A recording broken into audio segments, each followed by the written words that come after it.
Hello friends came छो बधा मजामां हशो बराबर है। तो मित्रों आजना आ लेक्चरनी अंदर આપણે આ જે સિરીઝ ચાલે છે ધોરણ 10 માટે ખાસ કરીને વિષય ગણિતની અંદર વન શોટ સિરીઝ જે ચાલે છે તેમની અંદર આપણે ચેપ્ટર નંબર 5 એટલે કે સમાંતર શ્રેણી જોવાના છીએ। અગાઉના ચેપ્ટરો છે મિત્રો એ બહુ જ વ્યવસ્થિત રીતે આપણે કમ્પ્લીટ કરેલા છે અને તમે પણ વ્યવસ્થિત રીતે જોઈ લીધા છે ભાઈ, એટલે એમાં કોઈ પણ પ્રકારના ચેપ્ટરોની અંદર ચિંતા તમારે રહેવાની જ નથી। અને આજે આ લેક્ચર જે આપણે જોવાના છીએ એમાં પણ તમે બેઝિક મેથ્સ રાખેલું હોય તોય ભલે, સ્ટાન્ડર્ડ મેથ્સ રાખેલું હોય તોય ભલે, આપણે કોઈ પણ પ્રકારની ચિંતા રાખવાની નથી। કારણ કે આની અંદર આપણે એવી રીતના આપણે કામ કરવાનું છે કે તેને એમસીક્યુમાં કઈ રીતના પૂછાશે, દાખલા 2 માર્કના કઈ રીતના પૂછાય, 3 માર્કમાં કેવી રીતના પૂછાય અને બેઝિક વાળાને 4 માર્કની અંદરથી પણ આમાં દાખલો પૂછાતો હોય છે, તો આપણે કેવી રીતના કામ કરવાનું છે એ બધી વસ્તુ આજના લેક્ચરની અંદર આપણે જોવાના છીએ। રેડી? ખાસ વન શોટ નો મતલબ એવો છે કે મિત્રો આપણે જે આ ચેપ્ટર છે એને આખું એક જ લેક્ચરની અંદર રિવિઝન કરવું હોય તો કઈ રીતના ઓછા ટાઈમની અંદર કરી શકાય, તો એ આપણે આ લેક્ચરની અંદર તમને શીખવા મળશે, બરાબર છે। એટલે કે આખું રિવિઝન છે એ તમને 15 મિનિટની અંદર કમ્પ્લીટ થઈ જશે। તો ખાસ લેક્ચર છેલ્લે સુધી જોજો, જેથી કરીને આ ચેપ્ટર છે બેઝિક મેથ્સ વાળાને 13 માર્કમાં પૂછાય છે, સ્ટાન્ડર્ડ મેથ્સ વાળાને 9 માર્કમાં પૂછાય છે જનરલ ઓપ્શન સાથે। ક્લિયર છે? તો આપણે એક પણ માર્ક કપાવા દેવાનો થતો નથી। રેડી ને ભાઈ? તો ચાલો શરૂઆત કરીએ ભાઈ। શરૂઆત કરીએ છીએ સમાંતર શ્રેણી, બરાબર છે। સમાંતર શ્રેણી ચેપ્ટર નંબર 5 વન શોટ માટે આપણે આગળ વધવાનું છે। તો જોઈએ સૌથી પહેલા સમાંતર શ્રેણી છે। સમાંતર શ્રેણીની અંદર મેઇન વસ્તુ છે સમાંતર શ્રેણી કોને કહેવાય, સમાંતર શ્રેણીનું વ્યાપક સ્વરૂપ કેવું હોય છે, તેમના અલગ અલગ સૂત્ર છે, એનમાં પદ મેળવવા માટેનું સૂત્ર છે, સરવાળા માટેનું સૂત્ર છે। તો આ બેઝિક વસ્તુ તમને આઈડિયા હશે એટલે તમને ફટાકે દાખલા આવડવાના છે, કે એક જ દાખલામાં તમારે એવું નથી બનવાનું કે તમને એ દાખલો નહીં આવડે ભાઈ। ક્લિયર છે ભાઈ? તો ખાસ ધ્યાનમાં રાખજો। બાકી હેતુલક્ષી પ્રશ્નની અંદર પણ થોડુંક ધ્યાન રાખવાનું છે, જેથી કરીને વાંધો ન આવે। સ્ટાન્ડર્ડ મેથ્સમાં એક હેતુલક્ષી પ્રશ્ન પૂછાય, બેઝિક મેથ્સની અંદર 2 હેતુલક્ષી પ્રશ્ન આની અંદરથી પૂછાતા હોય છે અને 2 માર્કની અંદર બેઝિક મેથ્સ વાળાને 2 દાખલા પૂછાવાના। કેટલા? 2 હો, એટલે ધ્યાન રાખજો। સ્ટાન્ડર્ડ મેથ્સ વાળાને પણ એ જ રીતના 3 દાખલા છે એ 2 માર્ક, 3 દાખલા મતલબ 2 દાખલા છે 3 માર્કમાં પૂછાતા હોય છે। રેડી? ચાલો જોઈએ। સૌથી પહેલા સમાંતર શ્રેણી કોને કહેવાય?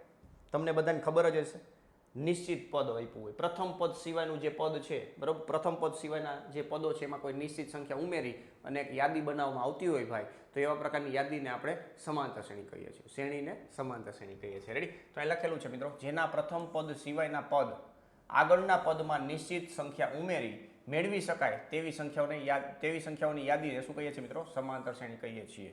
આને આધારિત હેતુલક્ષી પ્રશ્ન પૂછાતા હોય છે કે નીચેનામાંથી સમાંતર શ્રેણી કઈ છે, કઈ નથી, અથવા કોઈ ક્વેશ્ચન આપી દે ને એમ કે આ સાચું છે ખોટું, સમાંતર શ્રેણી આપી દે અથવા તો ના હોય એવી આપે, તો એક ખાસ ધ્યાન રાખવાનું, બરાબર છે? એટલે એ ધ્યાનમાં રાખજો। નિશ્ચિત સંખ્યાને સમાંતર શ્રેણીનો શું કહેવામાં આવે છે મિત્રો? સામાન્ય તફાવત કહેવામાં આવે છે, જેને ડી વડે દર્શાવાય છે। તેની સંખ્યા છે એ ધન હોઈ શકે, ઋણ હોઈ શકે અથવા તો શૂન્ય હશે, બરાબર છે? તો અહીં ડીની વેલ્યુ ધન છે, ડી પોઝિટિવ છે, તો વધતી સમાંતર શ્રેણી હશે, આ યાદ રાખજો ભાઈ। ડી લેસ દેન 0 હશે એટલે કે નેગેટિવ હશે તો ઘટતી સમાંતર શ્રેણી હશે, સંખ્યાઓ ઘટતી જતી હશે।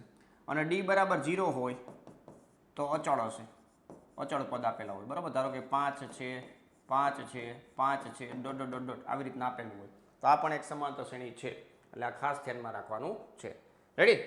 વધતી સમાંતર શ્રેણી, ઘટતી સમાંતર શ્રેણી અને અચળ સમાંતર શ્રેણી, આ ત્રણેય વસ્તુ ધ્યાનમાં રાખજો। એ કેના ઉપર આધારિત છે મિત્રો? સામાન્ય તફાવત ઉપર આધારિત છે ભાઈ। સામાન્ય તફાવત ધન છે તો વધતી છે, ઘટતી ક્યારે કહેવાશે તો કે સામાન્ય તફાવત માઇનસ છે, અને ડી બરાબર 0 તો અચળ સમાંતર શ્રેણી થશે। હવે પ્રથમ પદને આપણે a1 વડે દર્શાવીએ છીએ, દ્વિતીય પદને a2 વડે દર્શાવીએ છીએ, એવી રીતના એનમાં પદને an વડે દર્શાવશું। કેના વડે દર્શાવશું ભાઈ? an વડે દર્શાવશું। તો અહીંયા સમાંતર શ્રેણી તમને આપી દીધી હોય તો સામાન્ય તફાવત કેવી રીતના મેળવો ભાઈ? ખાસ યાદ રાખજો, કોઈ પણ દાખલો છે એની અંદર 2 વસ્તુ તમારી પાસે હોવી જ જોઈએ, પ્રથમ પદ અને સામાન્ય તફાવત। નો આપેલું હોય તો એના માટેનો કાર્યક્રમ કરવાનો છે તમારે। 2 માર્કના કે 3 માર્કના દાખલા પૂછાય તો એમાં ડાયરેક્ટલી ના આપેલા હોય ભાઈ, તો એ વસ્તુ ધ્યાનમાં રાખજો। પ્રથમ પદ અને સામાન્ય તફાવત તમારે વ્યવસ્થિત રીતે ગોતી લેવાનો છે ભાઈ, એટલે તમને ક્યાંય વાંધો આવશે નહીં, બરાબર છે? તો એના માટે તમને કન્સેપ્ટ ક્લિયર હોવા જોઈએ। કન્સેપ્ટ ક્લિયર જ હશે પણ રિવાઇઝ કરી લેજો ભાઈ। બીજા પદ માઇનસ પહેલું પદ કરો, ત્રીજા પદ માઇનસ બીજું પદ કરો, ચોથા પદ માઇનસ ત્રીજું પદ કરો, પાંચમા પદ માઇનસ ચોથું પદ કરો, એવી રીતના એનમાં પદમાંથી એનું આગલું પદ તમે બાદ કરશો એટલે તમને સમાંતર શ્રેણીનો સામાન્ય તફાવત મળશે, એટલે કે ડી મળશે। રેડી? તો અહીં લખેલું છે a2 minus a1, a3 minus a2, બધામાં સરખો હશે એટલે નામ આપેલું છે સામાન્ય તફાવત। તફાવત તો લઈએ છીએ પણ બધાનો તફાવત કેવો થાય છે ભાઈ? સામાન્ય થાય છે। રેડી છે? ચાલો એ જ રીતના જો an માઇનસ -1 બરાબર ડી. ક્લિયર છે ભાઈ? તો એ વસ્તુ ધ્યાનમાં રાખવાનું છે. રેડી? ચાલો વિડીયોને લાઈક કરી દેજો ભાઈ, તમારા મિત્રોને શેર કરી દેજો. અને આમ તમે ચેનલ પર પહેલી વાર હોય તો ચેનલને સબસ્ક્રાઈબ કરી દેજો, કારણ કે તમારા માટે હજી તો ઘણું બધું બાકી છે. પરીક્ષા જ્યાં સુધીમાં આવે ત્યાં સુધી બેસની અંદર આમ એકો બનાવી દેવા છે. બરાબર? બરાબર છે, ધ્યાનમાં રાખજો. હા, સમાંતર શ્રેણી જો a1 a2 a3 dot dot dot an, આને શું કહેવાય મિત્રો? સમાંતર શ્રેણી કહેવાય. એને વ્યાપક સ્વરૂપે લખવું હોય તો આ રીતના યાદ રાખવાનું. દરેક ચેપ્ટરની અંદર વ્યાપક સ્વરૂપ આપણે જોયા અત્યારે લગી, એવી રીતના સમાંતર શ્રેણીમાં પણ શું છે મિત્રો? વ્યાપક સ્વરૂપ છે. પ્રથમ પદ એ હોય અને સામાન્ય તફાવત ડી હોય તેવું વ્યાપક સ્વરૂપ જો સમાંતર શ્રેણીનું. એ પછી એમાં તમે ડી ઉમેરશો એટલે a + 2d, વળી પાછો એમાં ડી ઉમેરશો એટલે a + 2d, વળી પાછો એમાં ડી ઉમેરશો એટલે a + 3d થશે, એમાં ડી ઉમેરશો એટલે a + 4d થશે. તો જેટલામું પદ છે ને ભાઈ તમે જુઓ, a1 છે તો a એક ઓછો d, a2 એટલે એક ઓછો d એટલે 1d, a3 એટલે ત્રીજું પદ 2d, a + 2d એટલે આપણે એક યાદ રાખશું a પ્લસ એક ઓછો d એટલે એનમાં પદનું સૂત્ર રેડી થઈ ગયું ભાઈ. રેડી? તો એનમાં પદનું સૂત્ર છે જો તમે, બરાબર, a પ્લસ એક ઓછો d, એક ઓછો d, બરાબર. આ રીતના યાદ રાખી લો. આ રીતના યાદ રાખશો તો તમને ફટાકે યાદ રહી જશે. રેડી? ચાલો એ રીતના યાદ રાખશો એટલે ફટાકે યાદ રહી જશે. રેડી? ચાલો તો આગળ વધશું. તો આ સમાંતર શ્રેણીની મતલબ બેઝિક વાત કરી. હવે આપણે આગળ વાત કરીશું મિત્રો. હવે એના એનમાં પદના સૂત્રને એની વાત કરવાની છે. તો અહીં લખ્યું છે સમાંતર શ્રેણી ખાસ તો બે પ્રકારની હોય છે. એક શાંત સમાંતર શ્રેણી હોય, એક અનંત સમાંતર શ્રેણી હોય. શાંત સમાંતર શ્રેણી કોને કહેવાશે મિત્રો? જે સમાંતર શ્રેણીની અંદર પદોની સંખ્યા નિશ્ચિત હોય, એટલે કે ગણી શકાય એટલી હોય, તો તેવા પ્રકારની સમાંતર શ્રેણીને આપણે શું કહેશું મિત્રો? શાંત સમાંતર શ્રેણી કહેશું. અને પદોની સંખ્યા છે એ ગણી ના શકાતી હોય, એટલે કે અનંત સુધી આપેલી હોય, તો એવા પ્રકારની સમાંતર શ્રેણીને અનંત સમાંતર શ્રેણી કહેશું. આ પણ જાણવું જરૂરી છે, કારણ કે જ્યારે સરવાળાના એના દાખલા પૂછે ને ત્યારે તમને વાંધો ન આવે. રેડી? તો અહીં જો લખ્યું પદની સંખ્યા નિશ્ચિત હોય તો તે સમાંતર શ્રેણીને આપણે શાંત સમાંતર શ્રેણી કહેશું. સમાંતર શ્રેણી હોવી જોઈએ, એની અંદરના બે પ્રકાર છે. રેડી? પદની સંખ્યા નિશ્ચિત ન હોય તો તેને આપણે અનંત સમાંતર શ્રેણી કહેશું. રેડી? સમાંતર શ્રેણીનું એનમું પદ મેં તમને કીધું એવી રીતના an બરાબર a પ્લસ એક ઓછો d. રેડી? અને સામાન્ય તફાવત મેળવવા માટે આ રીતના વાત કરવાની છે. બરાબર? સમાંતર શ્રેણી આપી હોય તો ફટાફટ આ રીતના કરી લેવાનું છે. આનો પણ એક ખાસ ધ્યાન રાખવાનું છે, d બરાબર બીજું માઇનસ પેલું કરવું જો સમાંતર શ્રેણી આપેલી છે તો, અને કાઉન્સમાં લખવું ભાઈ, ખાસ યાદ રાખજો. માની લો કે આવી રીતના છે, 8 છે, પછી 5 છે, પછી 3 છે, ડોટ ડોટ ડોટ આવી રીતના આવી જાય છે. આ એક સમાંતર શ્રેણી છે. આનો તમારે સામાન્ય તફાવત કાઢવો હોય તો ખાસ યાદ રાખજો મિત્રો, સામાન્ય તફાવત કાઢવામાં થોડી કંઈ કંજુસાઈ ના કરતા, થોડી કંઈ કંજુસાઈ નથી કરવાની. બરોબર ને? આ પેજ થોડુંક ઓલું બાજુ થઈ ગયું છે, કાંઈ વાંધો નહીં.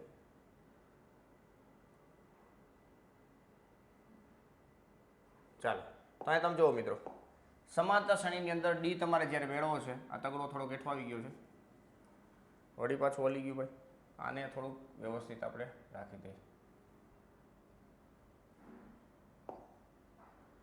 ચાલો અહીં લીધો. હવે ઇરેઝર જ લઈ લઈએ આપણે, એટલે વાંધો ન આવે. હવે અહીંયા 3 છે. કેટલા છે? 3 છે. તો ડી ગોતવો છે તો હંમેશા ખાસ યાદ રાખજો મિત્રો, કાઉન્સ કરી વચ્ચે માઇનસ નિશાની મૂકીને જ હિસાબ કરવો, કારણ કે એક નાનકડી ભૂલ છે એ આખો દાખલો છે એ ખોટો પાડી શકે છે, કારણ કે ડી છે એ તો સ્ટાર્ટિંગમાં આવશે, તે પછી તમારે કેટલું બધું કરવાનું છે. રેડી? એટલે ધ્યાનમાં રાખજો. તો આ વસ્તુ શીખવા મળશે. 5 અહીંયા 8 પછી કાઉન્સ છોડાવી દેવાના, 5 પછી પ્લસ માઇનસ માઇનસ થાય, મોટાની સાઈન આવે, 5 માંથી 8 જાય તો 3 વધશે. બરાબર? આવી નાની નાની ભૂલું ના થાય, થોડીક ધ્યાન રાખવાની છે. રેડી? બાકી તમને અંદરથી તો એવું જ હશે કે આપણો દાખલો થઈ ગયો, પછી બહુ જ સાચો ગયો છે, પણ પછી બાઈને આવીને ખબર પડે, લે આ તો ખોટું કરી નાખ્યું ભાઈ. એવું ના થવું જોઈએ. બરાબર? એટલે ખાસ આ રીતના તમારે ડી મેળવી લેવો. કાઉન્સમાં માઇનસ હોય ત્યારે ખાસ યાદ રાખવું, બે પદ માઇનસમાં હોય તો -5, અહીં -8, પછી માઇનસ માઇનસ પ્લસ થઈ જાય. રેડી? તમે જોઈ શકો છો આ ઘટતી સમાંતર શ્રેણી ડી માઇનસમાં આવ્યો, વધતી હોય તો પ્લસમાં આવે. રેડી? ચાલો હવે am અને an ક્રમિક પદો ન હોય ત્યારે સમાંતર શ્રેણી કોઈ આપેલી છે, એમાં am એટલે કે એક mનું પદ છે અને એક nનું પદ છે, તમને આપેલું છે, સામાન્ય તફાવત ગોતવો છે, ફટાફટ શોર્ટકટથી તમે મેળવી શકો છો. આના MCQ વારંવાર પૂછાય છે, ખાસ યાદ રાખજો. આ સૂત્ર છે, બરાબર? m છે એ n કરતાં મોટો રાખો એટલે વાંધો ન આવે. બરાબર? નાનો રાખો તો થઈ જાય પણ વાંધો ન આવે. હવે ધારો કે આવી રીતના છે, આવી રીતના છે, ધારો કે a25 માઇનસ a20 બરાબર 10 આપ્યા છે, તો તમને પૂછે ડી બરાબર ખાલી જગ્યા, તો તમારે શું કરવાનું, સિમ્પલ ખાલી યાદ રાખવાનું. આવું જ્યારે આપ્યું હોય ને આવું, તો આના ઉપરથી તમે ડીના ટર્મમાં લખી શકો. 25 - 20 કેટલા થાય, તો કે 5 થાય. તો 5D લખી શકો. એટલે કે આની જગ્યાએ તમે 5D લખી શક્યા. અને બરાબર કેટલા લખવાના, તો કે 10 લખવાના. તો ડી બરાબર કેટલા આવી ગયા મિત્રો, 2 આવી ગયા. ફટાફટ થઈ જશે. રાઈટ. તો આ રીતના કેલ્ક્યુલેશન કરી લેવાનું. બરોબર છે. તો આવા MCQ વારંવાર પૂછાય છે, મોસ્ટ MP છે, ધ્યાનમાં રાખજો આ ટાઈપના. બરોબર. આવી રીતના રેન્ડમલી કોઈ બે પદનો તફાવત આપ્યો છે તો તમારે આ જ જોવાનું. રેડી. 25 - 20 એટલે 5 અને બાજુમાં ડી મૂકો એટલે 5D બરાબર 10 આપ્યા છે. ઇનડાયરેક્ટલી 5D બરાબર 10 આપ્યા છે. રેડી. એટલે ધ્યાનમાં રાખવાનું. તો આ સૂત્ર ઇમ્પોર્ટન્ટ છે, નોટ ડાઉન કરી લેજો. રેડી. તો અહીંયા એનમાં પદની વાત થઈ ખાસ કરીને. નેક્સ્ટ આવશે સરવાળા માટેની વાત કરી. સરવાળા સમાંતર શ્રેણીના n પદોનો સરવાળો SN વડે દર્શાવે. પ્રથમ n પદોનો સરવાળો જેને આપણે SN વડે દર્શાવીએ છીએ. મતલબ SN બરાબર લખવું તો આ રીતના લખાય. SN બરાબર A1 plus A2 plus A3 plus A4 dot dot dot અને AN. રેડી. બે પદનો સરવાળો કરો છે તો એને S2 કહેવાય. S2 બરાબર A1 પ્લસ S2. પહેલું પદ અને પહેલું પદ અને S1 બે એક સરખા થશે, એ ધ્યાનમાં રાખવાનું. બરાબર. તો આ બધા લોજિક છે. આના ઉપરથી તમે આ સૂત્ર તારવી શકો છો. બરાબર. એ સૂત્ર હવે તારવવાનો ટાઈમ નથી, આપણે યાદ રાખવાનું છે. ના આવડતું હોય તો n/2 કૌંસમાં 2a પ્લસ n - 1d. બરાબર છે. ઓલામાં આટલું તો આવતું જ હતું ભાઈ, જો એનમાં પદમાં આટલું તો આવતું જ હતું. રેડી. એટલે 2a છે ને શું લખાય, a પ્લસ a લખાય. આપણે હમણાં યાદ રાખી. SN બરાબર n/2 કૌંસમાં 2a plus n - 1 into d. n/2 કૌંસમાં 2a plus n - 1 into d. આને તમે આવી રીતના લખી નાખો. n/2 કૌંસમાં 2a, બે વખત a હોય તો શું લખાય, a વત્તા a લખાય. અને આ બાજુમાં જે આપેલું છે એ તો એ જ રહેશે. રેડી. અને આ તમારું શું થઈ ગયું, nમું પદ થઈ ગયું. બરોબર છે. nમું પદ. તો આ nમું પદ જો અહીં લખ્યું છે an બરાબર a પ્લસ n - 1d. તેને કેટલી વાર l વડે પણ દર્શાવવામાં આવે છે. રેડી. તો આ યાદ રાખવું, a પ્લસ n - 1d. તો એના ઉપરથી આ સૂત્ર આવી ગયું. બરોબર. n/2 કૌંસમાં પહેલું પદ વત્તા છેલ્લું પદ. શાંત સમાંતર શ્રેણી આપેલી હોય ત્યારે આ યુઝ કરવાનું છે. શાંત સમાંતર શ્રેણી માટે, જેમાં અંતિમ પદ તમને આપેલું શ્રેણી માટે. અને અનંત સમાંતર શ્રેણી આપેલી હોય ત્યારે આ યુઝ કરવાનું છે. અનંત સમાંતર શ્રેણી. રેડી. તો ખાસ યાદ રાખજો, સમાંતર શ્રેણી માટે. રેડી. તો અત્યારમાં રાખવાનું. આને l વડે દર્શાવાય. બરોબર છે. અને આ એક વેરી મોસ્ટ ઇમ્પોર્ટન્ટ છે. એનમાં પદ અને SN વચ્ચેનો સંબંધ છે. આ બે વચ્ચે જો S2 - S1 કરો એટલે A2 મળે. માની લો કે તમારે A2 જોતું હોય, A2 તો શું કરવાનું, A2 તમારે જોતું હોય તો અહીંયા પહેલાં તો આને વ્યવસ્થિત કરવું પડશે.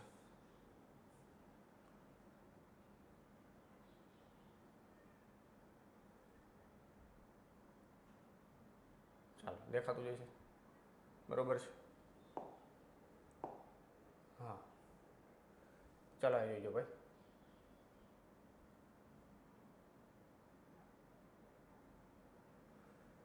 એટલે આપણે અહીંયા S2 કરવું પડશે. બરોબર.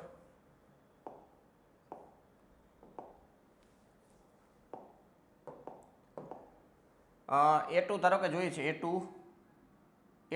- A1 કરો છો એટલે શું મળશે મિત્રો, S2 મળશે.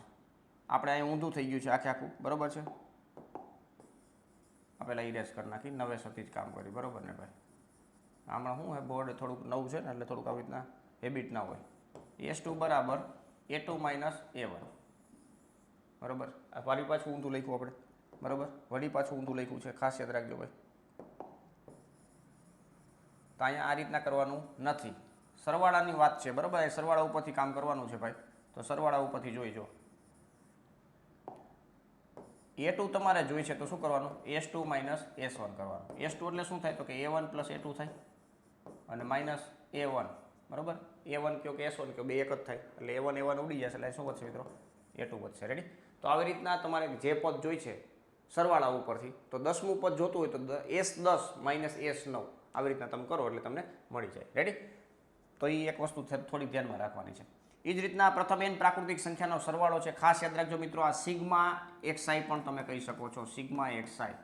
બરોબર. i = 1 to n. મધ્યકની અંદર કામ આવશે. પ્રથમ n પ્રાકૃતિક સંખ્યાનો મધ્યક. બરોબર. કારણ કે એમાં કુલ અવલોકન વડે ભાગવાન થાય. આ તો ખાલી સિગ્મા xi છે. રેડી. એટલે ખાસ યાદ રાખજો, n + 1/2. ક્લિયર છે. આ રીતના n પ્રાકૃતિક સંખ્યાનો સરવાળો પૂછ્યો છે. એ રીતના તમને વર્ગોનો સરવાળો પૂછે તો અહીં લખીએ આપણે n પ્રાકૃતિક સંખ્યાના વર્ગોનો સરવાળો, તો આ લખેલું હોય તો કામ આવે, n n+1 2n+1/6 આ રીતના ઘનનો સરવાળો પૂછે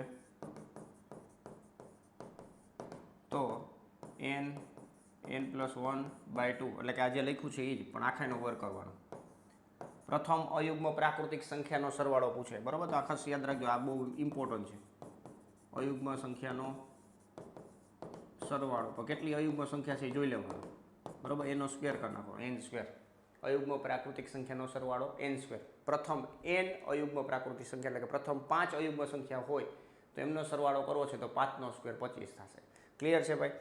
આ જ રીતના યુગ્મ માટે કીધું હોય, યુગ્મ માટે તો n² + n થશે, અથવા તો n કોમન કાઢી નાખો n+1 થશે. રેડી? તો આ ધ્યાનમાં રાખવાનું છે, આ વસ્તુ ધ્યાનમાં રાખવાની છે. ક્લિયર છે ભાઈ? તો આ રીતના ખાસ સમાંતર શ્રેણીની અંદર આટલું જોવાનું રહે તમારે. આટલી વસ્તુ આવડતી હોય એટલે તમને ક્યાંય વાંધો આવે નહીં. રેડી? તો મિત્રો અહીંયા ચેપ્ટર નંબર 5 ને રિલેટેડ કામ પૂરું થઈ ગયું. ખાસ યાદ રાખજો, બેઝિક મેથ્સવાળાને 13 માર્કમાં ચેપ્ટર છે, 13 માર્કમાં, સ્ટાન્ડર્ડ મેથ્સવાળાને 9 માર્કમાં. હાઈ વેટેજ વાળું ચેપ્ટર કહી શકાય, નોર્મલી લેવાનું નથી, બહુ ડોઝવાળું છે ચેપ્ટર, મતલબ ડોઝવાળું એટલે માર્કિંગ વાઇઝ, બરાબર? એટલે ખાસ ધ્યાન રાખજો. બાકી દાખલા છે એ સરવાળાને પૂછાશે, એનમાં પદનાય પૂછાશે, બરાબર? 3 અંકની કેટલી સંખ્યા 7 વડે વિભાજ્ય છે, 10 અને 250 વચ્ચે 4ના ગુણિત કેટલા છે, ડાયરેક્ટ સમાંતર શ્રેણીના પદ આપ્યા હોય તમને, બરાબર છે? એના ઉપરથી કામ કરવાનું હોય, કયું પદ આટલામું છે, બરાબર? એવા પ્રકારના દાખલા પૂછાતા હોય છે. છેલ્લેથી આટલામું પદ ગોતવાનું હોય, એવા પ્રકારના દાખલા જોઈ લેવા. 2 માર્કમાં બહુ ઇઝી દાખલા હોય. 2 અંકની કેટલી સંખ્યાઓ 3 વડે વિભાજ્ય છે, તો આ બધા દાખલા થોડાક જોઈ લેવાના એટલે વાંધો ન આવે, બરાબર? પ્રેક્ટિસ કરેલી હોય તો કંઈ વાંધો આવશે ને. 4 માર્કમાં દાખલા છે એ કૂટ પ્રશ્નવાળા ખાસ કરીને પૂછાતા હોય છે, ઓલો લાકડીવાળો, બરાબર છે, બટેકાવાળો, એ જોઈ લેવો, બરાબર? પછી ઓલો ઇનામવાળો છે, 7 જણાને ઇનામ આપવાના છે એ, બરાબર? એટલે એ પણ જોઈ લેવું. રામકલીવાળો છે, આ બધા દાખલા પૂછાતા હોય છે. લાકડીવાળો ખાસ કરી લેજો હો ભાઈ. એટલે એવા પ્રકારના દાખલા થોડા કરી લેશો એટલે 3-4 માર્કના દાખલા તમને ક્યાંય વાંધો આવે નહીં. રેડી? તો મિત્રો અહીંયા સમાંતર શ્રેણીનું કામ પૂર્ણ થાય છે. અગાઉના લેક્ચરોમાં પણ આ જ રીતના આપણે સૂત્ર બેઝ કામ કરેલું હતું. વન શોર્ટમાં આપણું મેઇન ટાર્ગેટ એ છે કે ઝડપથી વિદ્યાર્થીઓ પુનરાવર્તન કરી શકે આખું ચેપ્ટર, બરાબર છે? નેક્સ્ટ ચેપ્ટર આપણે 6થા ચેપ્ટર ઉપર આગળ વધવાના છીએ. નાનું નાજુકડું ચેપ્ટર છે, નાનું ઓછા ટાઈમની અંદર પતી જશે. પણ ખાસ ચેનલ પર પહેલી વાર હોય તો ચેનલને સબસ્ક્રાઈબ કરી દેજો. તમારા મિત્રોને હજી પણ શેર ના કર્યું તો શેર કરી દેજો, જેથી કરીને એ પણ ગણિતની અંદર સ્ટ્રોંગ થઈ જાય. કદાચ પાસ થવાના ફાફા હોય તો એને લાભ મળી જાય એને ભાઈ. અને વિડીયોને લાઇક ના કર્યું તો વિડીયોને લાઇક કરી દેજો, બરોબર છે ભાઈ? મળીએ નેક્સ્ટ લેક્ચરમાં. ત્યાં સુધી વ્યવસ્થિત પ્રેક્ટિસ કરો. Thank you. જય હિન્દ.